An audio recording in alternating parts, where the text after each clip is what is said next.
네, 경남 지역 국회의원들을 초대해서 여의도 소식도 들어보고 경남의 현안에 대한 견해를 들어보는 경남인 여의도 시간입니다. 지난해 4월 총선에서 공천 배제로 탈당했다가 최근 국민의힘으로 복당된 산청, 함양, 거창 합천의 김태우 의원 오늘 함께하겠습니다. 안녕하십니까? 예, 반갑습니다. 먼저 스튜디오에는 코로나19 방역을 위해 투명 가림막이 설치되어 있다는 점 안내해드립니다. 먼저 복당을 진심으로 축하드립니다. 복당 소감부터 밝혀주시죠. 도민 여러분 걱정을 많이 끼쳐드렸는데 이제 저는 친정집으로 돌아왔습니다. 걱정 많이 끼친 데 대해서 솔직히 죄송한 마음 전해드리고요.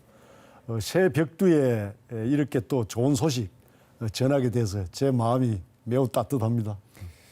그러면 이제 그 당시 상황을 한번 또 짚어봐야 될 것 같은데 사실 공천 배제를 통보받은 이후에 당이 지역민의 바람에 찬물을 끼얹는 오만한 결정을 했다 이렇게 말씀해 주셨던 기억이 납니다. 당시에 무소속 출마를 강행했던 이유와 또 당시의 판단이 옳았다고 보시는지 좀 견해를 밝혀주시죠. 첫사랑하고 약속을 지킨다는 게 쉬운 건 아닌 것 같아요. 네. 그래도 저는 어쨌든 결혼에 성공했고 예. 이제 잘 사는 모습을 보여주는 게 중요한 것 같아요. 네. 저를 무소속임에도 불구하고 이렇게 선택해 주신 배경에는 정말 어려운 지역에 뭔가 새로운 어떤 변화의 가능성을 좀 열어달라는 지역 주민들의 뜻도 있을 것이고 또 하나는 이제 지역 출신 우리가 뽑은 머슴이 좀 나가서 좀 존재감 있게 좀 큰 역할도 해달라는 그런 바람도 저는 있다고 생각합니다. 한번 해보겠습니다. 알겠습니다. 다시 좀 탈당한 이후의 이야기를 좀 해봐야 될 것 같은데 당시에 이제 지역구에서 맞붙었던 분이 바로 강석진 전 의원입니다. 그리고 또 이분이 지금 현재 국민의힘 산청, 함양, 거창 합천 지역위원장이거든요. 또 이 관계에 대해서 좀 궁금해하시는 분들이 좀 많을 것 같아요. 뭐 개인적으로 인간적으로는 좀 미안한 마음을 가지고 있습니다. 예. 또 관례적으로 또 선택된 그 현역 의원들에 대해서는 자연스럽게 지구당 위원장도 이렇게 선계되는 게 예. 지금 우리 당의 관례였는데 네. 앞으로 또 큰 일들도 있기 때문에 그런 부분들은 자연스럽게 정리될 걸로 또 해소될 걸로 보고 있습니다. 알겠습니다.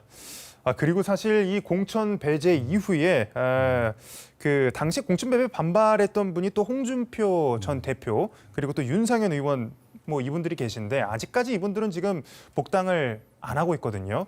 이분들은 지금 어떻게 될 것으로 보고 계십니까?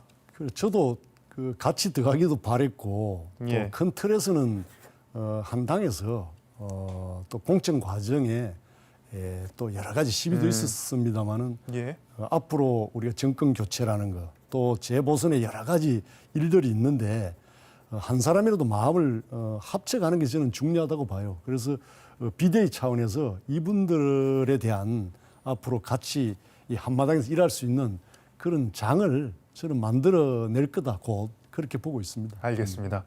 자, 이번에는 좀 개인적인 질문으로 한번 들어가 보겠습니다.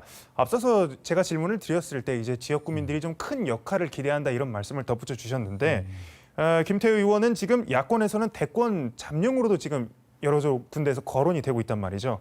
그래서 대선 출마 의사가 있는지 이 자리에서 한번 좀 말씀해 주시죠.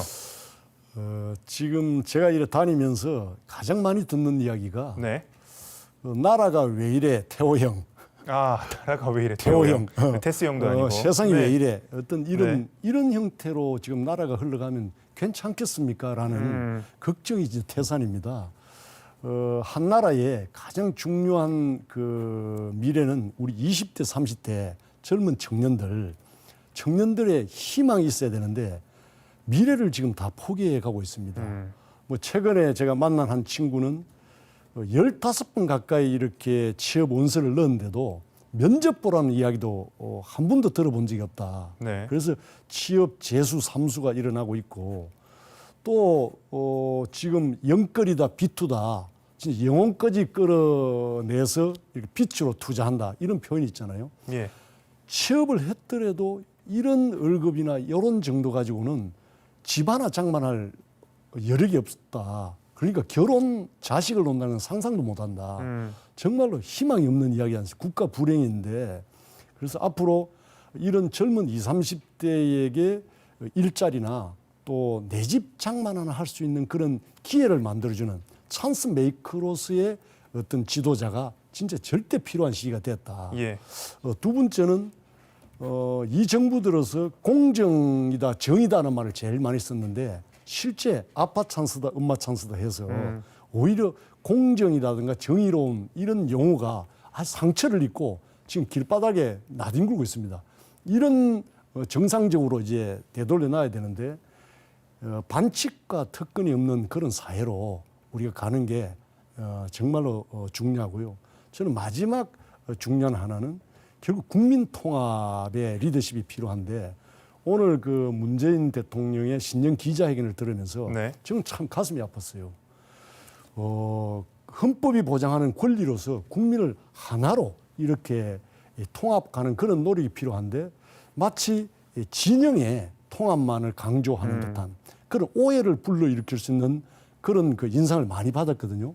참으로 안타깝고 국민의 분열을 가져오는 그런 그 지도자라면 지도자가 아니라 선동가죠. 그건 국민의 불행인데 이제는 우리가 협치를 이렇게 이끌어낼 수 있는 그런 정치 연대 체제로 바뀌어가야 된다. 이런 구조에서는 진영 논리에서는 설사 우리가 정권을 우리가 찾아왔더라도 저는 달라질 게 없다고 봅니다. 역시 전직 아마 대통령 또 감방에 가야 될 겁니다. 이런 구조를 이제 보복도 끊고 또 협치로 해서 우리가 미래로 가기 위해서는 예를 들어서 독일식의 그런 그 협치 정치 시스템이라든지 이런 제도 변화를 통해서 우리가 이제 달라져야 되고 지금 우리가 입고 있는 권력 구조의 어떤 옷이라는 게 이미 낡아서 그 어린아이 돌 때 입은 옷을 아직도 입고 있는 거랑 다름없어요. 이제 우리가 몸집이 커져서 어른이 됐는데 이제 바꿔내야 되거든요. 그래서 그런 통합의 신념을 가진 지도자가 필요하다. 그래서 방금 말씀드린 20, 30대의 어떤 찬스 메이커로서의 지도자 그리고 이 사회의 반칙과 특권이 이 진짜 특권 단호한 지도자 국민 통합을 이끌어낼 수 있는 지도자 이게 바로 시대의 정신이라고 봅니다. 바로 이런 지도자가 이런 마음이 있어야 대한민국이 이제 민주화 거쳐서 산업화 거쳐서 민주화 거쳐서 이제 선진화로 갈 수 있는 장점들을 다 끌어낼 수 있다고 저는 믿고 있습니다. 그러면은 그 찬스 메이커로 직접 나서겠다 뭐 이렇게 저희가 해석을 해도 되겠습니까? 제가 어떻게 이 시대 아픔에 쓸모 있는 그런 역할을 할 수 있는가에 대한 고민은 예. 한없이 해야 될 것 같습니다. 알겠습니다. 그리고 또 다른 질문은 이제 수도권 쏠림과 지역 소멸에 대응하기 위해서 지금 부울경에서 추진하고 있는 동남권 메가시티에 대한 부분입니다. 사실 김태호 의원께서는 예전에 경남도지사를 역임한 적이 있었기 때문에 이 부분에서 또 분명히 생각하고 있는 게 있을 것 같거든요. 네, 의견을 좀 말씀해 주시죠. 저는 그 시각이 좋은 방향이라고 보고 있습니다. 제가 도지사 시절에 부산과 우리 경남이 중심이 돼서 전라남도까지 포함해서 남해안권 발전 특별법을 3년에 걸쳐서 여야 합의로 이끌어낸 경험을 가지고 있습니다. 그 내용도 결과적으로 이제 수도권의 한 축으로서의 국가의 성장은 한계가 왔고 이제 또 하나의 남해안권의 성장축이 있어야 대한민국이 3만 불, 4만 불을 갈 수 있는 기초가 될 것이다. 그래서 해양 플랜트 산업이라든지 또 항공 우주 산업이라든지 또 우리 남해안의 국제 비즈니스 관광 도시라든지 이 동남권 신공항 문제라든지 이미 그때 24조에 가까운 정부 예산을 뒷받침할 수 있는 특별법이 이루어졌습니다.